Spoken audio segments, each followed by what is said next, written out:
Coming to America. So, yeah, he had a stand-up called Raw, and it is just bleep, the bleep, the bleep, the bleep, the bleep, bleep, bleep, and it is... I'll check that out. I'm going to guess... This is The Joe Gaither Show on BamaCentral.com. I'm going to guess 88, 89, 92. Let's see. Eddie Murphy Raw. 87. 87. And he just goes in on people. Yeah. Yikes. But it's hilarious.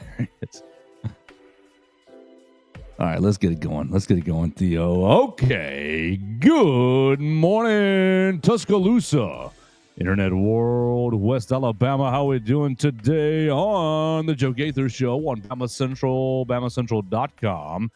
Hanging out with us in the Derek Daniel State Farm Studios. We're back live in the Derek Daniel State Farm Studios right off of McFarland Boulevard. Hope you and yours had a really, really fun 4th of July weekend. Really good 4th of July weekend. We did right here.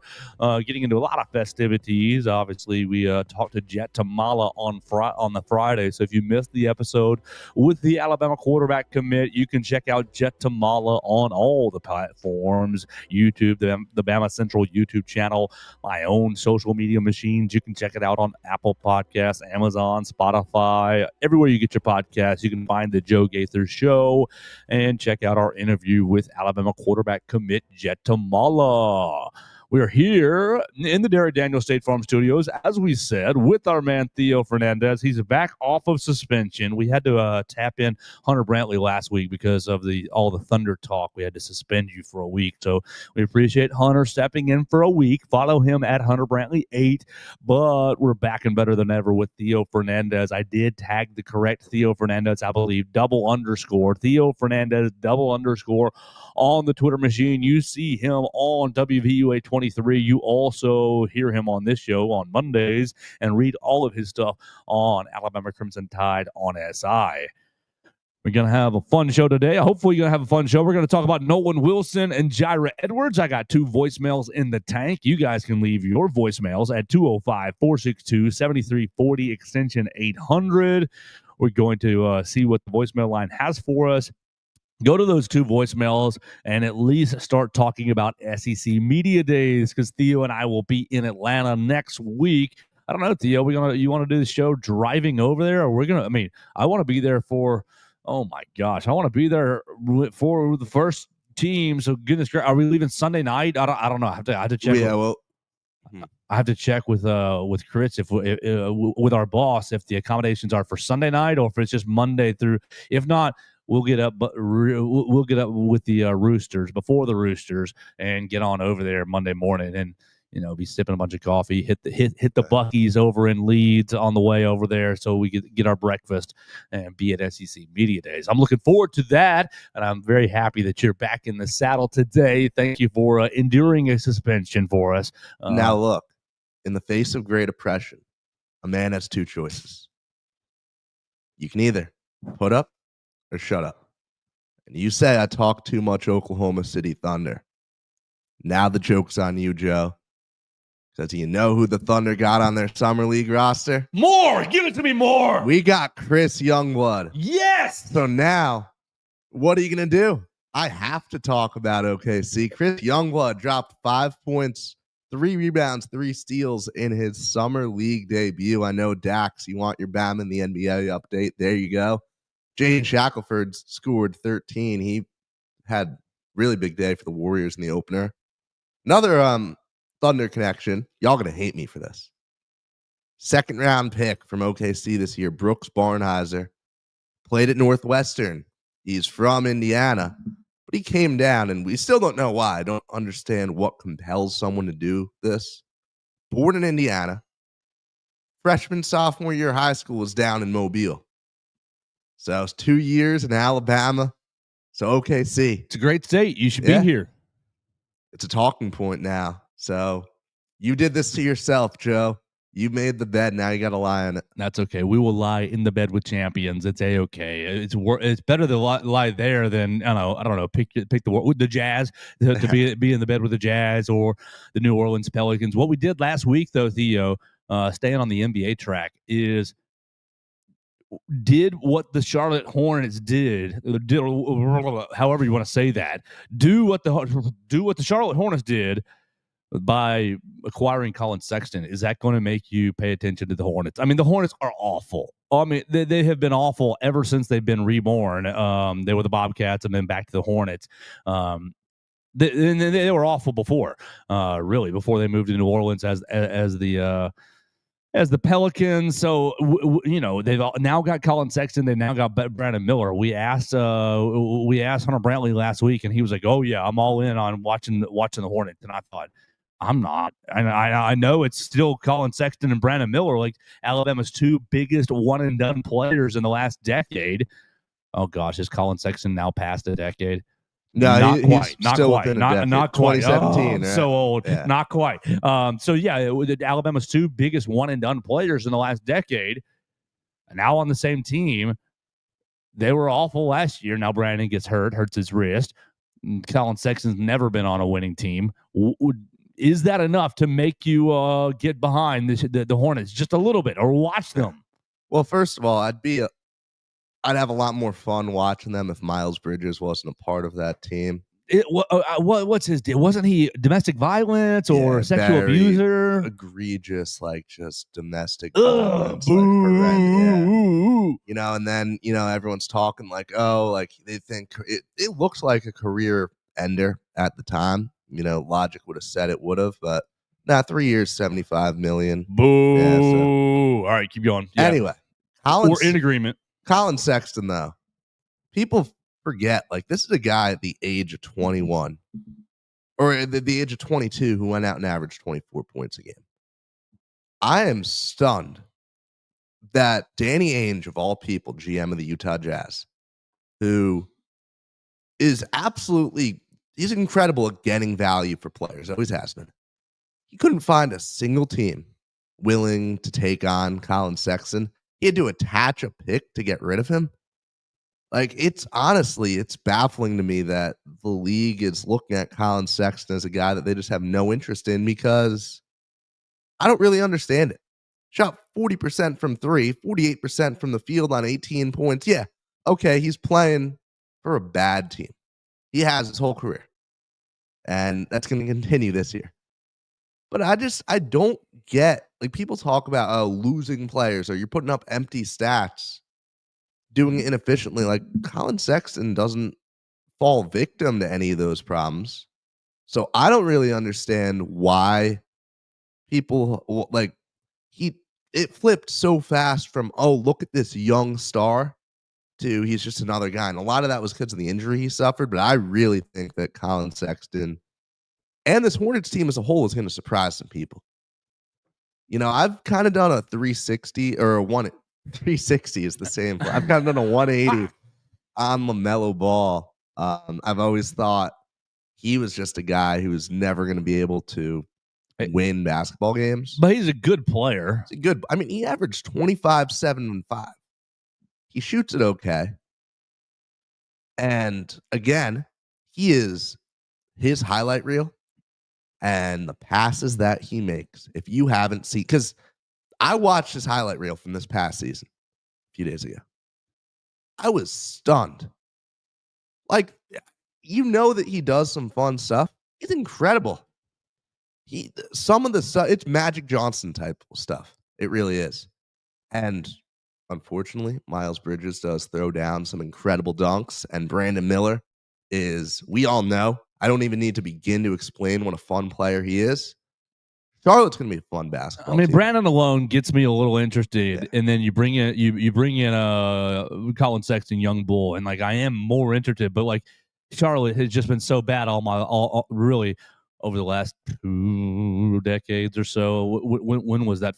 Oh gosh, they moved to New Orleans, and they had Katrina was 04-05, right? Yeah, Katrina was 04-05, so they've already moved there. So Charlotte launched around I think it was the 2003. Bobcats. Yeah, the Bobcats got okay, exactly. So they were terrible. They've always been terrible. Yeah, they had, a couple good years with Kemba Walker, but nothing to speak of. That 20 12 team we still talk about as the worst of all time. My question to Hunter last week was, will they be contending for a play-in position based on, they were second in the last of the East? We looked at this last week. They were second in the East last season and with like 19 wins or something like that. So terrible, awful. They needed to add, I think we decided they needed to add 15, 20 wins to get into that play-in perspective. Is Colin Sexton, is Liam McNeely, because they got Liam, they got Con Knipple. Is obviously you just hit him with the LaMelo Ball fella. I think that they're going to be good. Good enough to be in the good or good enough to or play in good. You look at this Eastern Conference, right? It's not good at the bottom. It's not the good. very bottom. It never has been. You look at like the top's always good. Yeah. I think Miami, the Heat are due for kind of a collapse a little bit. No, man, you can't count out Heat culture. Yeah, Heat culture's on its way out. And remember, the Heat made the play-in, and they eventually won't made the playoffs, but they made the play-in winning 37 games. As long as the Godfather is building that team, they'll be fine.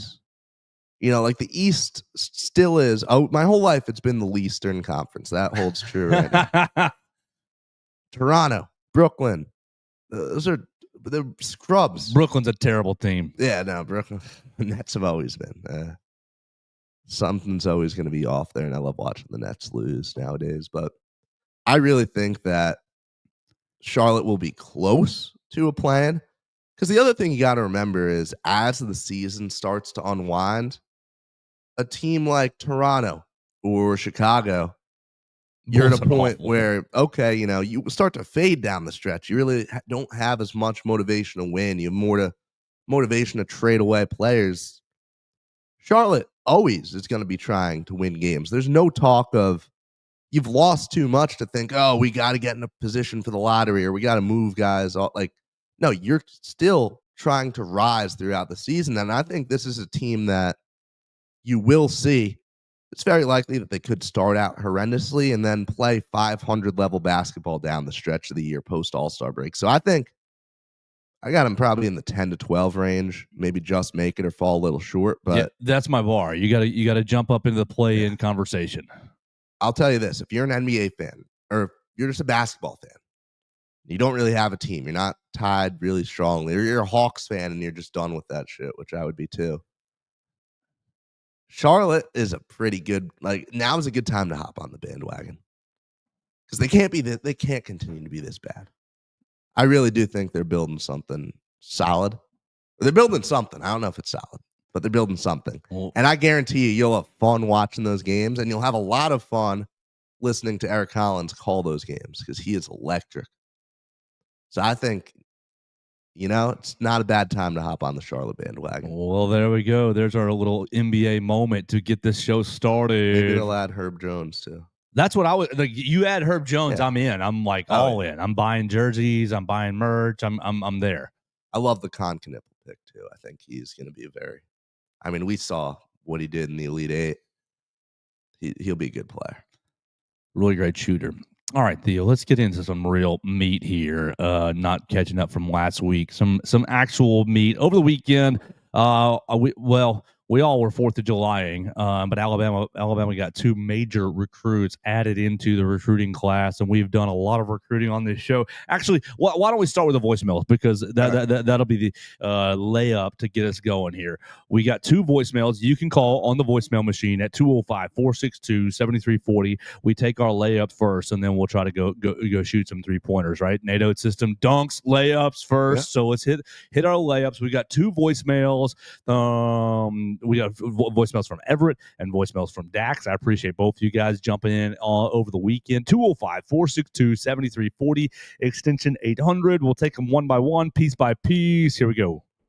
Hey, guys. It's Everett from Marion. Enjoyed your interview with Jet. The question is, how does the depth chart rank with the incoming freshman players that we got coming in? Enjoy our show. I will definitely recommend it to others, and happy belated 4th of July. Thank you very much. Bye-bye. Thank you so much, Everett, for joining us right there. All right, let's look at the incoming freshmen incoming freshmen that could play this year, Theo, football freshmen. And who we got? Let's go to the Alabama Ourlads. Do you know ourlads.com? Yes. All right. And I've got one name that I think we need to start with. Go for it. And then we talked about this. I don't even remember. Oh, it was a bunch of weeks back now, but is it Latia Brooks? No, that's not even where I was. I'm gonna go Michael Carroll still. Oh. I really think that there's going, we talked about kind of there being possibly some room for guys to get in and the guards as far as rotation goes. Like, I don't know what loss is going to be for us. I don't know just how Cam Dewberry. consistent Cam Dewberry is going to be. We have Vandermark in the mix. I think we could see Michael Carroll, he's an elite recruit. He really looks like, a physical specimen. And a lot of this is pure speculation, but it feels to me like there's room for a guy to play his way into that conversation, get significant reps, in the interior. Is it pure speculation, or is it sources connected to the team that you're friends with? No, this one's pure speculation. Perfect. I just wanted to ask. I just wanted to check. You got a friend or two or five. So I just wanted to make sure we weren't just picking your brain with real intel. Look, Michael Carroll is going to be a player here for sure. Yes. But I think you're going to have a hard time getting in there. I think Cam Dewberry's. I think your order is Dewberry, Vandermark, Lennon right there, and then Carroll. And that's not disrespectful to Carroll. You're a freshman. Yeah, man. If you play as because Evan Neal started as a guard, right? And Evan Neal got in there midway through the year. It took him a little bit to get in there, but midway through the year he got in there. It's not a bad pick. I just see a lot of experience over him. I see a lot of experience. Like, to me, the obvious choices are Latia Brooks and Dijon Lee.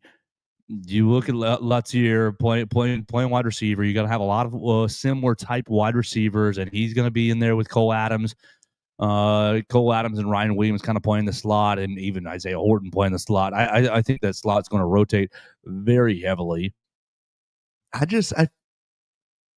I feel like Brooks runs into the problem that you're talking about for Michael Carroll, except I feel like it's worse. Not worse, but a bigger thing at receiver. I feel like there are so many guys in that group fighting for reps that, is he really going to be able to find a way to get significant time out there when you've got, you got Cole Adams back from injury, obviously. Everyone's talking about how stacked this receiving core is, just how many guys there are, and so many guys are going to be fighting for reps and yardage. And right, but there's a position that rotates a whole lot more than offensive line. Like, you're not rotating you get your five guys, and they're pretty much in there the whole game, outside of, my helmet popped off, Parker Brailsford. They're pretty much in there the whole game. I think the wide receiver room is going to be couple of snaps and you're out. Couple of snaps and you're out. Just a big old, just rotating, just a Ferris wheel. That's not the right word. Carousel. Thank you. Yeah, and I think that what Latia gives you is just enough difference from the big body guys that we want to hit him on a swing pass. We want to hit him just on the shallow drag. We just want to get the ball into his hands and see if he can make somebody. Now, punt returner, kick returner, Cole Adams, Jalen Mbakwe, I think are going to be fighting each other for those roles. Because you're not, Ryan's super talented, but at this point, he's a little too talented to be punt returner, kick returner. I'd agree with that take, yeah. I think we'll see Jalen Mbakwe do it for the most. I think he'll be the primary. I agree. And I'm excited about it. And I would love to see Latia Brooks get reps. Don't get me wrong, but problem is there's just so much. Look at our lads and look at everybody up and down the list.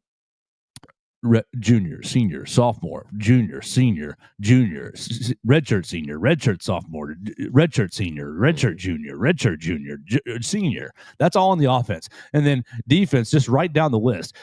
Senior, redshirt senior, junior, sophomore, senior, redshirt senior, senior, junior, sophomore, redshirt senior. Like the experience is really high on this team. Oh, yeah.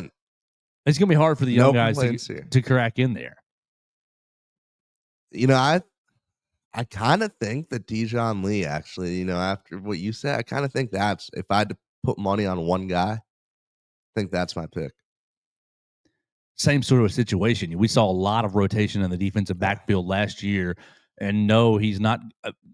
I mean, maybe, but I don't think he's going to be slotted first over Xavier Brown or Damani Jackson on any week. But will he be the next man up after when Xavier Brown says, "Tap my helmet, I need 2 plays off, sir"?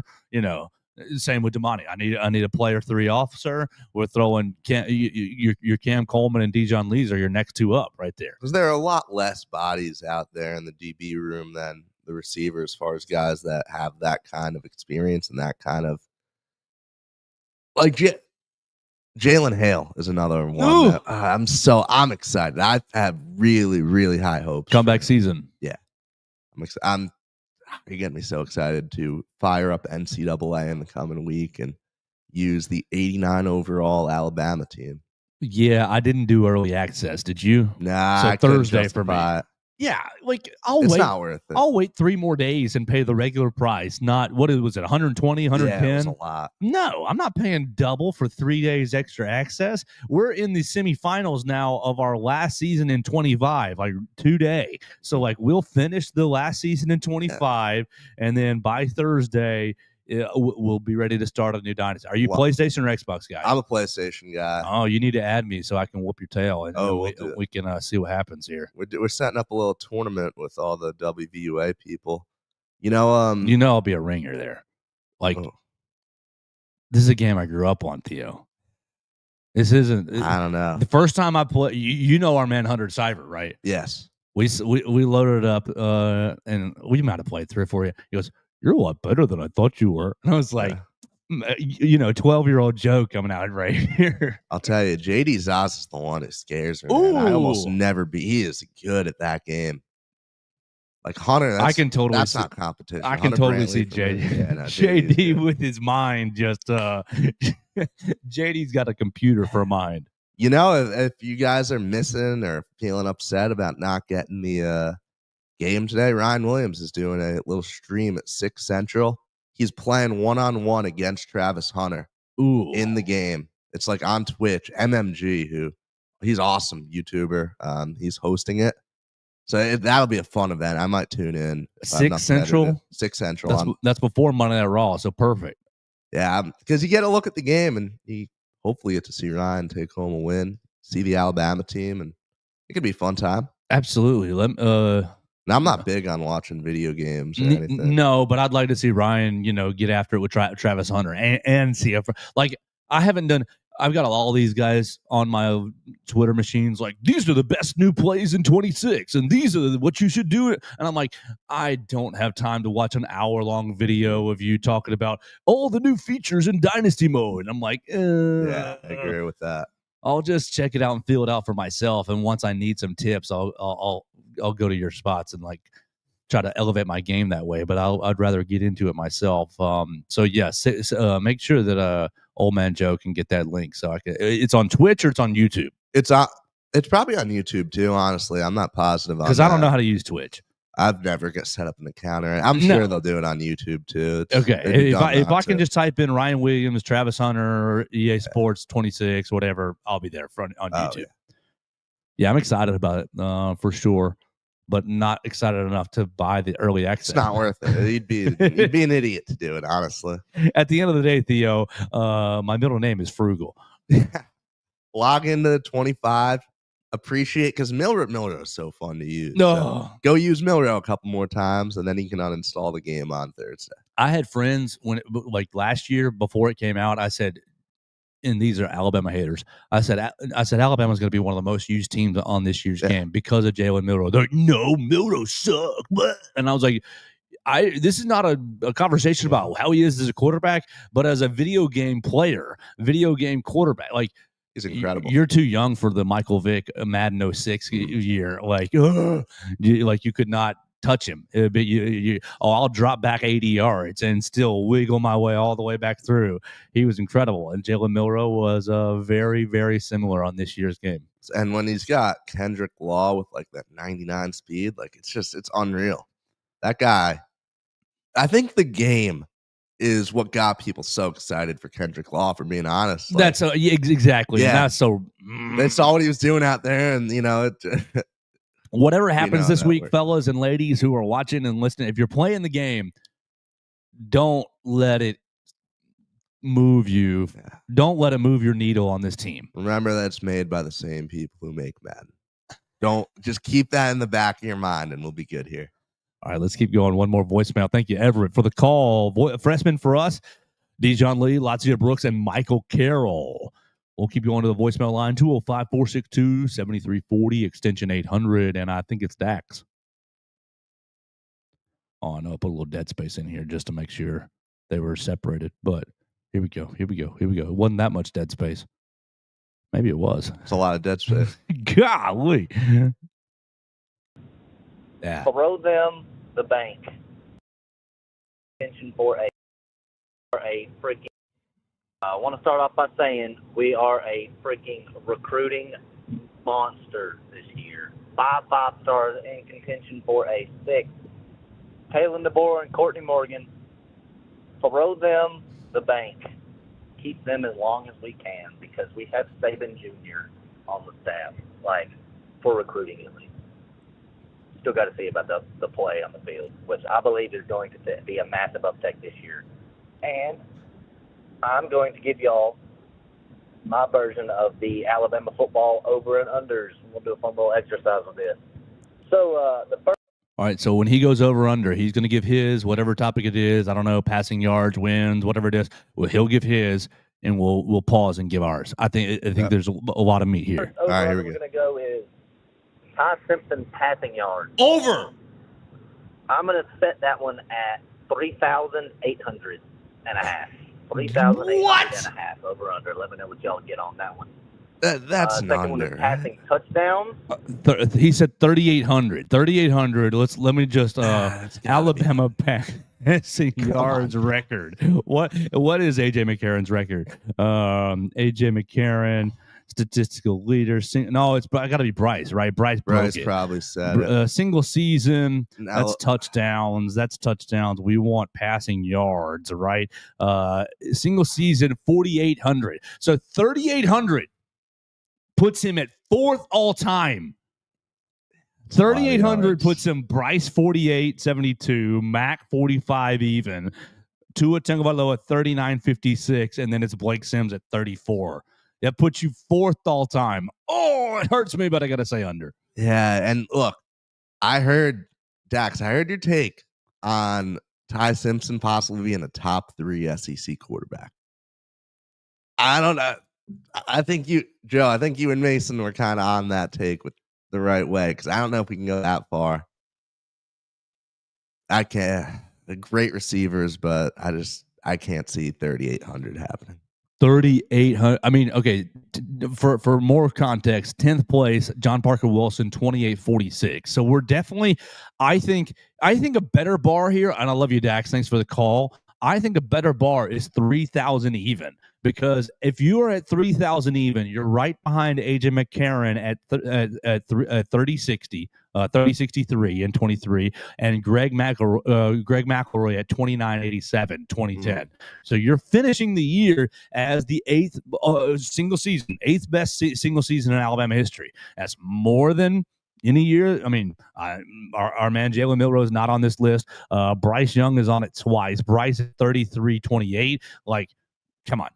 Bryce's Heisman season at 4,800, and then his follow-up at 33.20. His follow-up with no receivers at all was 33.28. Now, Ty's got a lot better receivers than the 2022 season. A lot better receivers. And, yeah, and that's a big thing for me. And then also, you know, not that the running game is bad, but it may not be elite. I think it's gonna be Like, I think it'll be good, but A-. I think there's no. I don't think there's a guy at the caliber of some of the Najee Harrises and whatnot. Agree. So, like, I would take the over on 3,200. I think. Would you give him 35 even, 3,500 even? Because that still puts him at 4th all time. 35 even is one that I'd have to really, really think. Yeah, I have a hard time putting him above Baby Bryce. I'll take the over on 35. Okay, I'll take the over on 35. I like it. Yeah. So somewhere between 35 and 38. All right, That's where I got him ending. I don't hate that. All right, let's keep going. He's better to hit us with passing touchdowns, I think. 22 and a half. 22 and a half. Oh my. Okay, those numbers don't match, man. Yeah. Because our single season 22 and a half doesn't put him even. Jalen had 23 in 2 years ago in 2023. Is this just passing touchdowns? Yeah. I'm taking the over. Yes, absolutely. I mean, Blake Sims had 28 in 2014. And yes, Blake Sims had Amari Cooper and Lane Kiffin dialing it up. I think you got to go at 26. I think it has to be 26 and a half is the over-under. I think I'd still take the over. Well, that's fine. fine. I think I'd take the over on that.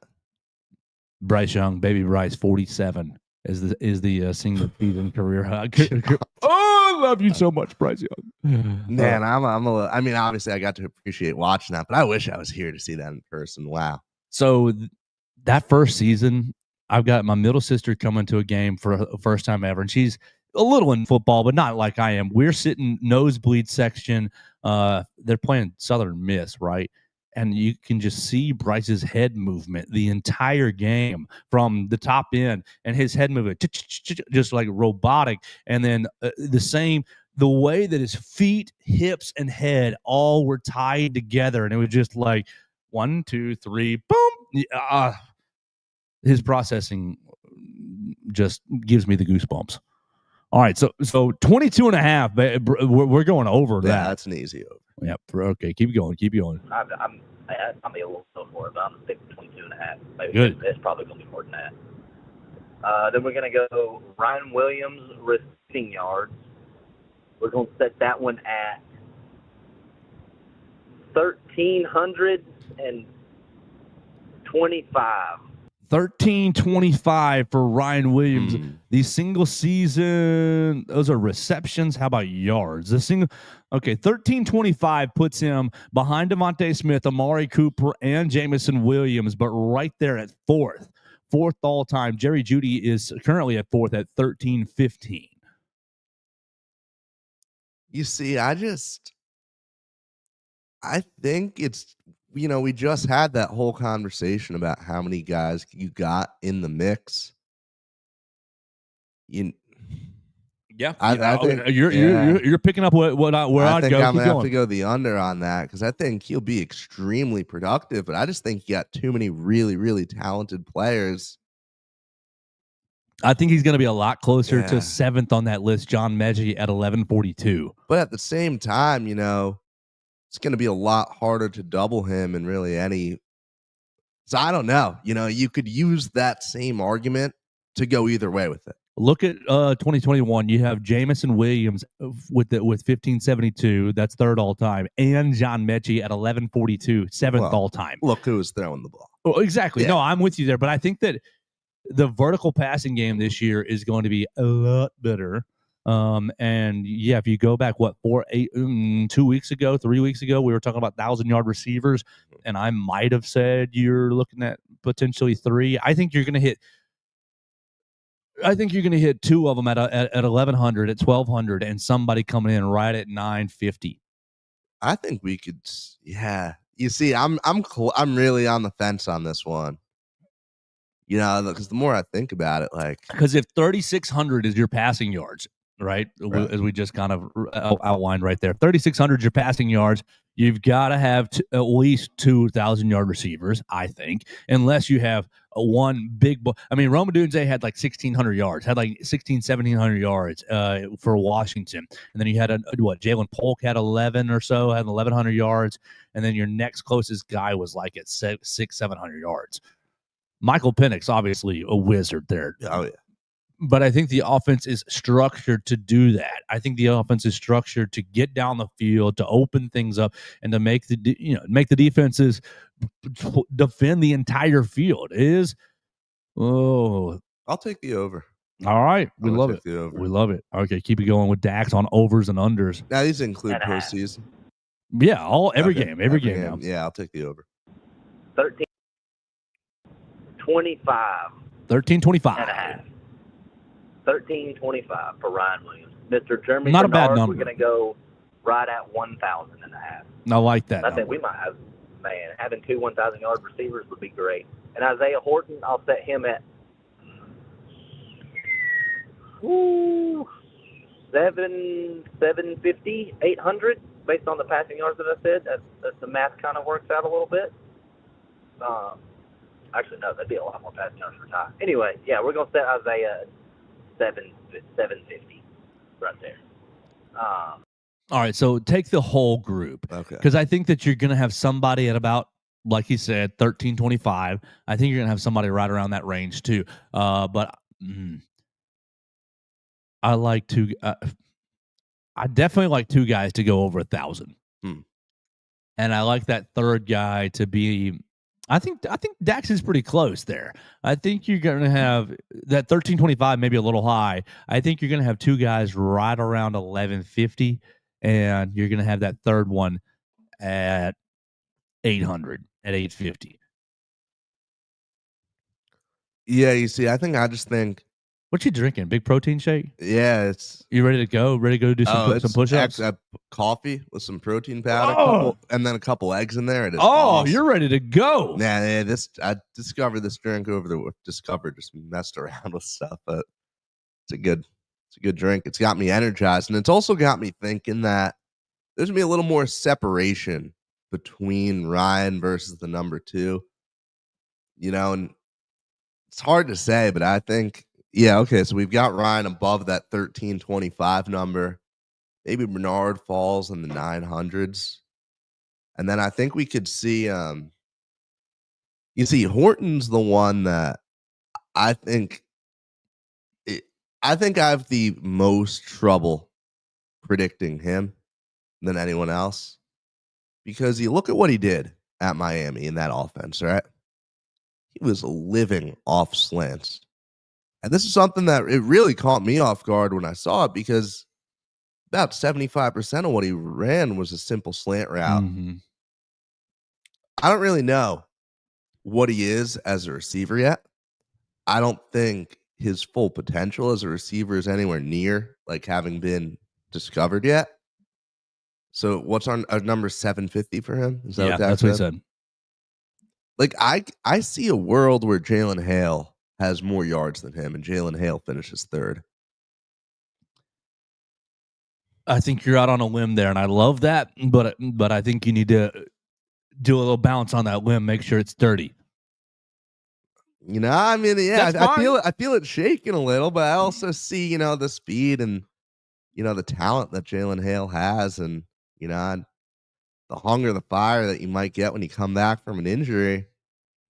I'm feeling pretty comfortable on this limb right now, I think. All right. I'm just, hey, we love the hot takes. I just wonder if that limb's going to break, because I think your top 3 receivers are going to be your top three guys. I'm feeling Jalen Hale. All right. At the wide receiver. And there's nothing against Isaiah Horton. I think he'll definitely produce. But I think Jalen Hale is going to be a lot more impressive than some people really expect. Sneaky big contributor. Yeah. Love it. Okay. So I'm going to go under for, I think, both Bernard and Horton. All right. And then Jam Miller rushing yards, we're going to set that one at... Actually, we'll do total rushing yards by the whole team, because I think Richard Young's going to get us that, those Daniel Hill. So we're going to set total rushing yards at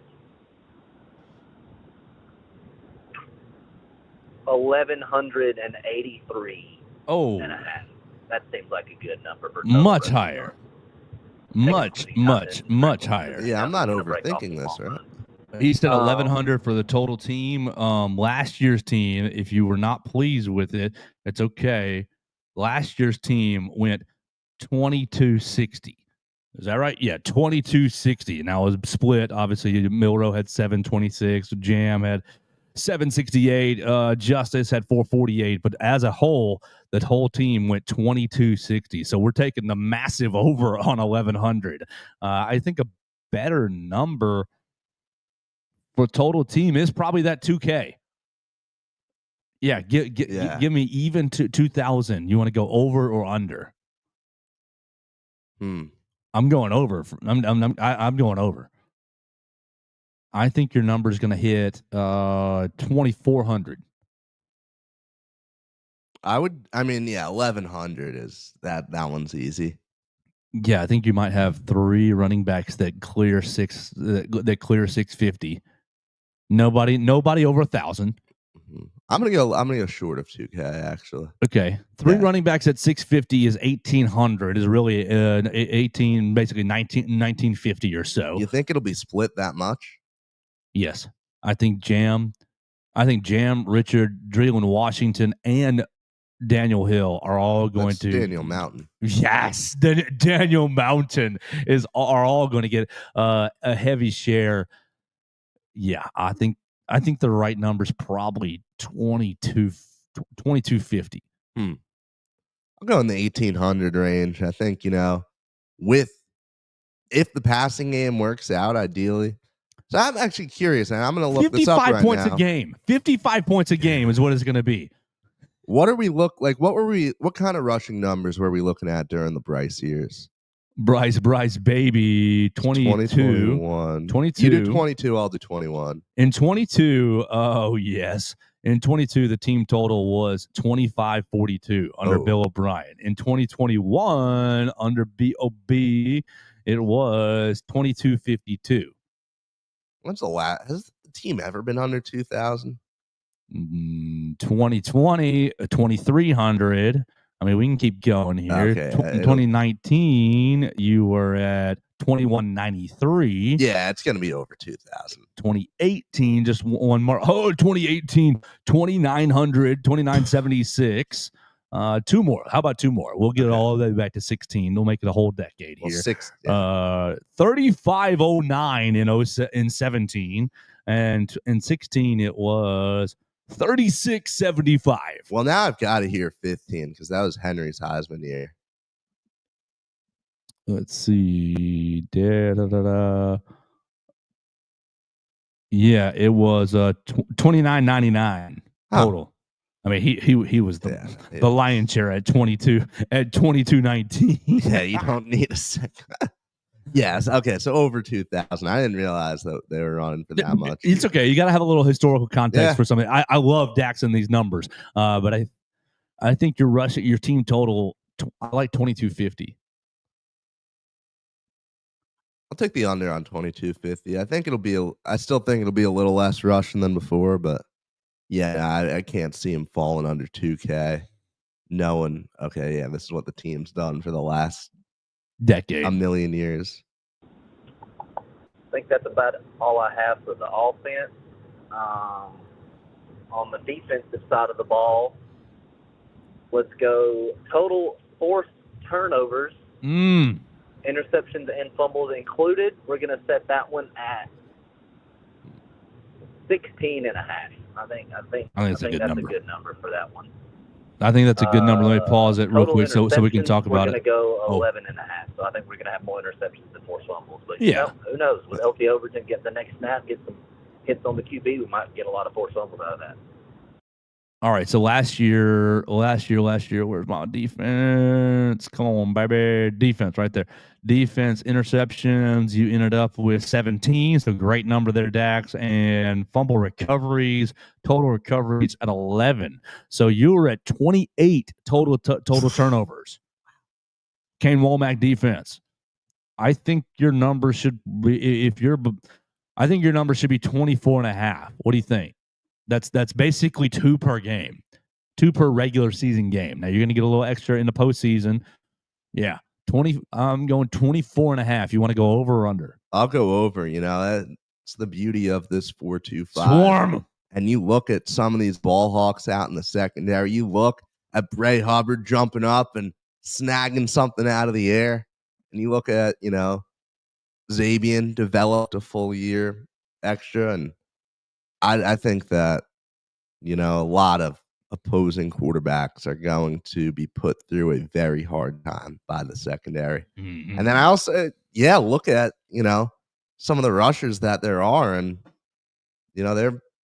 I'm honestly surprised. Weapon and fumble recovery seems impressive to me last year. I didn't think that's coming up on 2 for Zabian, almost won a game. 2 for Zabian, and you ended up with who are others? Malachi Jihad, Deontay Lawson, LT Overton, Tim Smith, Jamarian Latham, Q Robinson, Damian Payne, and Keanu Coate all had 1. I mean, y'all know I'm high on Tim Keenan. I think he'll be causing some havoc up the middle. All right, let's keep going, Dax. I love this topic. Very creative. A lot of great work for you, sir. Putting this in on the voicemail line at 205-462-7340, extension 800. Actually, we're moving interceptions to 9.5. Because now that I say that, we're going to have a good pass rush this year, and I can't wait. Total sacks. That's a hard one. That is a hard one. 25 last year. I want to say we're going to get to the 20s this year. So we're going to go 21 and a half on total sacks. Maybe more. That'd be awesome. Let's see. Total passing yards allowed. No, we're going to go total yards per game allowed. We're going to set that one at 252 and a half. Ooh, I like that number. golly, that is really good. That would be insane. That would be, did he say 251? Because the number 1 defense last year was Ohio State. They allowed 254. Yeah. Maybe the defense is going to be. That might be a little, that's going to be a hard number to live up to, but yeah. You know what? We're going to do it this year. I like his face. And then, all right, look, I'll move on to special teams. I've got 1 for this, and that is just total. one more note before we hit special teams. Only 8 teams. Let's see. Only 8 teams last year allowed fewer than 300 yards a game. 250 is that's a tough number. Alabama was at 320, allowing 320. So that'd be a massive improvement. I would love it. Returns for touchdowns, punts and kickoffs included, 3.5. Because we're gonna have some good old returners this year. All returners are returning, so it's gonna be a really good year too for Kalen DeBoer and the football team. Let me know what y'all think about these over-unders and give me y'all's reactions. Have a good one and roll Tide. What was the number on return touchdowns? Let's hear it one more time. All right, look, I'll move on to special teams. I've got 1 for this, and that is total returns for touchdowns, punts and kickoffs included, 3.5. Because we're gonna have some good old returners this year. All returners are returning, so it's gonna be a really good year too for Kalen DeBoer and the football team. Let me know what y'all think about these over-unders and give me y'all's reactions. Have a good one and roll Tide. Woo, Dax. I love it. Thank you. Bringing the fire, bringing a lot of meat to us right there. Last year, 0 returns for a touchdown, but 3.5 is not crazy, I don't think. Do you? I mean, 3.5 is a lot. 3.5 is a lot, but it's not crazy. It's not nuts. I think you hit 2. I'm gonna go under. I think you have. Yeah. I'll just go under. Just because I don't have as much. I'm not as brave as Dax is. Yeah, I don't think I can go. I think 1.5 would be a really tough line for me to choose. But I think 1 or 2 on the year. But then again, you got to remember, defense, you're stopping drives early and not giving them good field position. That makes the return a lot easier on a punt. So. Mm-hmm. What do you think about these Dax's overs and unders? I like them, and I think first of all, this demonstrates just further proof to everyone why the house always wins. If you look at how hard it is to set a line, like some of Dax's lines, I'm thinking, yeah, like, oh, this sounds really good. And then you actually look into the numbers, and like we did this at a very surface level. Mm-hmm. You think about how many researchers every single house in Vegas has, and it's absurd. That's what I want to do. If I break out of sports media somewhere, just get me into like setting odds. Yeah, it's fascinating. Analytical, just looking at all the numbers. Oh gosh, that would be such a great. That'd be such a. My friends make fun of me because they say that I'm too numbers oriented. They call. They say not everybody likes Ken Palm Joe, and I'm like, oh, the numbers. Ken Palm's awesome.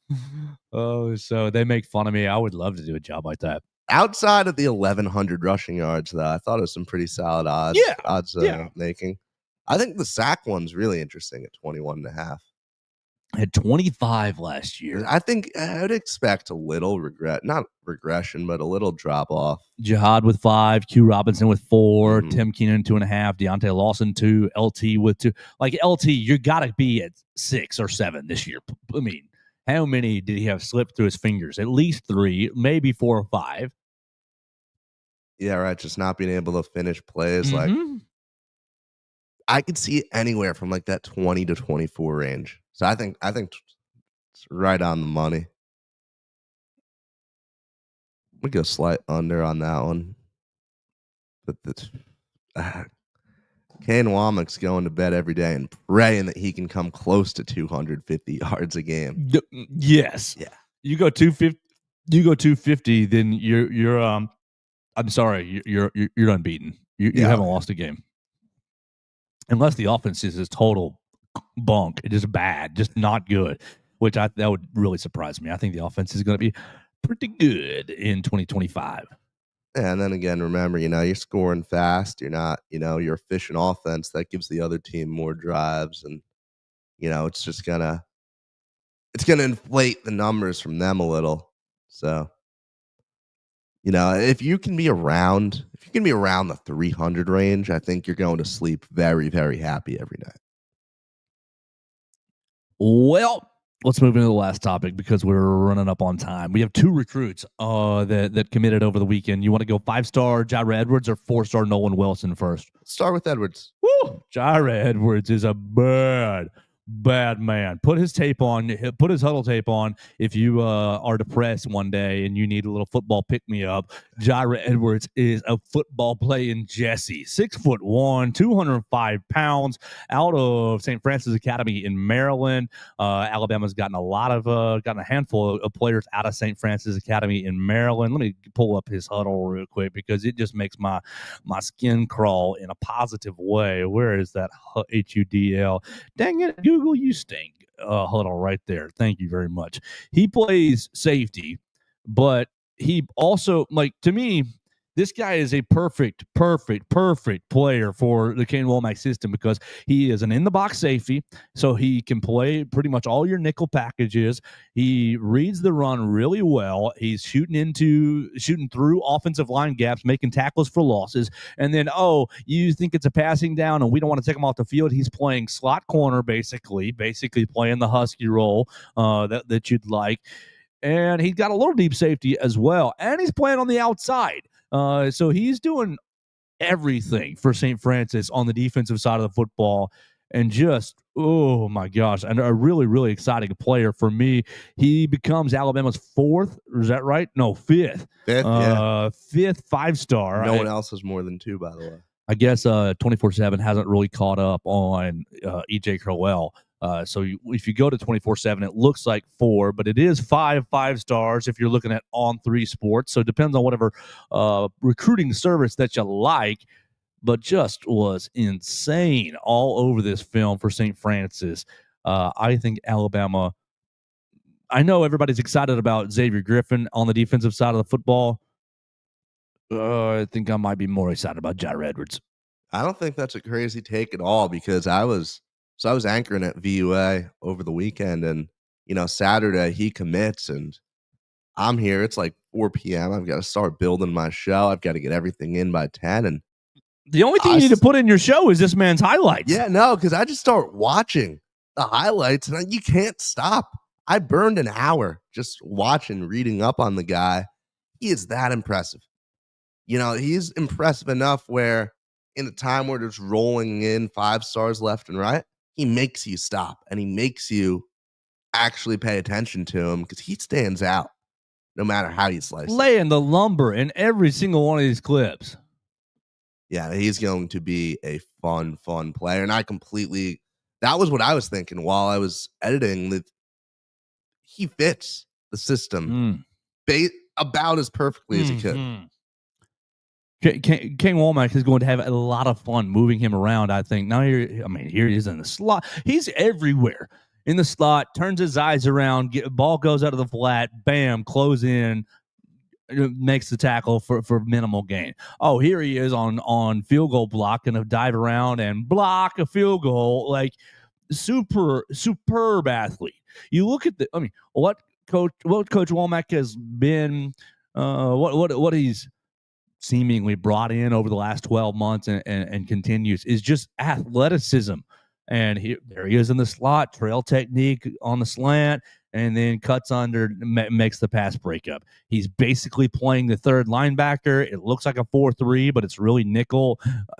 I mean, it is exactly what you want if you're looking for a 4-2-5 defensive back, where, I think you're playing him at Husky. I think you're playing him in the Malachi Moore role a lot, rolled down. I'm really, really, really excited about Jair Edwards. I am as well. He grew up a Bama fan too. Oh, Dad. Yeah, now he's perfect. Well, in the run game, cutting in between gaps, being decisive. Oh, there's my gap. I'm going to get through it, and I'm going to meet the running back in the backfield. And you got him on a clip out here playing outside corner. You're playing outside corner, jam technique. You guys not getting off the line of scrimmage. Now, obviously, some of this is competition based, but you're seeing so many different skills from this guy. We're right here on the goal line, and what are we going to do? We're right here on the goal line. You're playing in the box. We're taking on a block, and we're stopping the guy at the 1 yard line. Like, just a quintessential football player and a very modern defender. I think that Alabama, I was in love with Kamari Brooks, who committed to Georgia, but when Mason started getting me on some recruits, he was like, "Hey, these are some of the guys we need to start watching." To me, it was Kamari Brooks and Jair Edwards. And yeah, you lost out on one, but you got this guy. Oof. I just think that his ceiling is so high. And just continuing this incredible run of, elite defensive backs that are coming through. And man, I'm excited. Mm-hmm. We're getting a look at him in the spring, assuming that he probably comes early. He's gonna be fun. Rolled down right here. Looks like he's playing inside linebacker. Basically, he's just an athletic freak. Comes out, follows the running back out of the backfield, and makes the tackle in the flat for a 1 yard gain. And then the next clip, he's essentially playing slot corner. And what does he do? They banjo the coverage.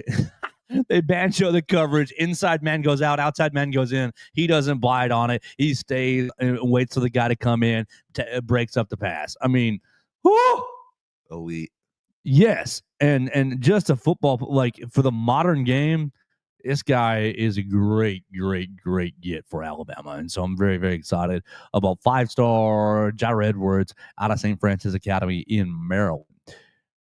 Other guy, day before, now I was definitely getting ready for 4th of July celebrations at this point, but 5 o'clock, Alabama gets defensive lineman Nolan Wilson. There's my click out of Picayune, Mississippi. 6'4", 250, according to the 24/7 page. 4-star player, number 3 overall player in the state of Mississippi. The 6th overall defensive lineman in the class, rated as the 58th overall player. And you put his tape on, and I see a little LT Overton Jr. I see a bandit man. I see this guy really looks like what Kane Womack wants to do at the bandit position. He's playing kind of a defensive tackle. Well, not kind of. He's playing defensive tackle for Picayune. I think that he will play on the defensive line, but I think he's going to get kicked out to Bandit pretty quick when he arrives. I think you want to put on another 15, 20 pounds, but he's got explosion. He plays with good hands. He's basically playing defensive end here for Picayune a lot of the time, and he is collapsing on the tackle, and he's making the offensive line feel you. What'd you see out of Mr. Nolan Wilson? Well, the first thing, you'll have to put on a little weight. He's at about 240 right now. But I think that the biggest takeaway that I'm getting from just the wave of recruits that's been coming in on the defensive side is you got to remember with the system that Kane Womack runs, like he's finally bringing in his guys that he is actually, because he hasn't, almost knocked my computer. He hasn't recruited guys this high level, in a couple of years being at South Alabama. Like as he brings in guys that fit his system, that fit his prototypical player, things are only going to get crazier and crazier because, there's so much talent on the defense, but it's talent that was brought in for other, defensive coordinator, other systems. So it's like as good as things are right now, I can't imagine what it's going to be in a couple of years as he brings in the exact pieces that he wants. It's going to be scary. You got to remember, this is a guy who, I've heard people say, he's probably a likely head coach candidate. I don't think Kane Womack wants to head coach anymore. And his father was a career defensive coordinator just about. Unless you don't believe him. Because last year they asked him, why'd you take the Alabama defensive coordinator? You were head coach. And he was like, yeah, I've been there, done that. I like just calling defense. Yeah, no, and I think the father piece is huge because his dad really was everywhere. I forget the exact schools he was at, but around 4 decades as a big-time coordinator. And there's nothing wrong with accepting that, as a career because you can make a lot of money. You can make a lot of money, and you can really leave your impact, a stamp on your team. Mm-hmm. So Nolan Wilson is added to the class, and now you've got a pretty nice defensive line class in 2026. Your defensive line class is now up to technically a lot. Let me count them all because some of these edge guys, they've got Xavier Griffin listed as an edge, but he's no defensive lineman to me. Okay, so you've got Nolan Wilson, yes, definitely. Jamarian Matthews, more of an edge as well. Then you Kamarian Johnson, edge. J.J. Finch, we talked to him a couple weeks ago. So really the two true defensive linemen, J.J. Finch and Nolan Wilson. But I think Jamarian Matthews and Kamarian Johnson are more bandit types also. It's going to be real interesting to see where Wilson falls. If Wilson is, defensive tackle, like they had Tim Smith last year, like James Smith will be this year, or if he's going to get bumped out like LTO into a bandit role like LT Overton. I think you could probably do either one with him. And this brings Alabama up to 19 total commits. Yep. If you're looking at 24/7 Sports, they are now overall 5th. The 5th best class. You had Texas A&M, USC, Georgia, and Notre Dame. Excuse me, wrong order. USC, Georgia, A&M, and Notre Dame, 1 through 4. If I'm not mistaken, 4th and on 3. There you go. 4th and on 3. Now on 3, usually likes the Crimson Tide just a hair more, which is fine. No problem. It's just basically perspectives. Mm-hmm. I think if you're in that top 5 on any of these recruiting services, you're doing just fine. Now, you look at these numbers here, and it's USC with 31 commits, Georgia 27, A&M with 24, Notre Dame with 25. So Alabama with 19 commits. So you're 5 fewer than your next closest competitor in the top 5. So you're bringing in high quality players. Quality over quantity. We'll see if Tank Jones ends up joining the class. I know that Texas A&M is going after him very, very, very hard. We'll see if that can complete Kalen DeBoer's gauntlet. Gauntlet wouldn't even begin to describe it. We get putting the jewels, the Infinity Stones. A 6th 5-star would just be Yeah, let's decide these fingers real quick. Let's decide these because okay, you got five stars right now, and you're looking for the sixth, the middle stone, right? Everybody who's a Marvel fan can geek out with us. Sedarian Morgan, see, okay, who goes on the ring finger? Is it Xavier Griffin, Jaira Edwards, or Sedarian Morgan? I'll go Morgan on that ring finger. Oh, okay. I thought we were going to go defensive side of the ball, but no argument. Okay, because this is just a fun little game. All right, what's the next most important finger? Because I don't know. If past your ring, is it middle finger? Because bleep you. Like, no, okay. So this is just a fun. I thought the index finger was the most important. No, your wedding finger, your wedding band, the middle, the third finger, really? Right? Well, maybe we have different perspectives, but to me, that is the most important finger. Okay, you see, all right, I had this off. Okay, yeah, so, that was my perspective. Okay, just when you get married, you put the ring on the ring finger. Fair. So I'll go. You're committed for life, that sort of thing. I think I'll go Griffin there then. Yeah, I think that's probably okay. I want to put Jaira Edwards there, but I think it's Xavier Griffin on the middle on the ring finger. What's the next most important finger? Pointer or middle finger? I think it's got to be the pointer. I think, again, this is my number one right here. Okay. Again, I'm far away from having any kind of ring, so maybe. Well, sure. Okay, so pointer finger, you're going with Jaira or Sedarian Morgan? I'm gonna go Morgan there. Okay, I like it. I think we're in the ballpark. Middle finger, Jaira Edwards. Yeah. We're gonna use this guy to bleep you to anybody, right? Because bad dude. To everyone who said DeBoer wouldn't be able to recruit. Right? Exactly. Or maybe that should go to one of the Alabama guys. Maybe it should go to E.J. Crowell because that's a good call. In-state player. But both Jordan Edmonds and E.J. Crowell are Southern guys. Jordan Edmonds, Georgia. So we go Jordan Edmonds on the pinky. Yeah, we can do that. And E.J. Crowell on the thumb, giving him the thumbs up. Full gauntlet. Right. Well, we need Tank Jones, the center stone on the palm. And there we go. Dread it, run from it. Oh, DeBoer arrives all the same. I am inevitable. So, what a show. I think we're about done here. I know you got to get out of here. Why don't you leave us with the last word? You are off suspension.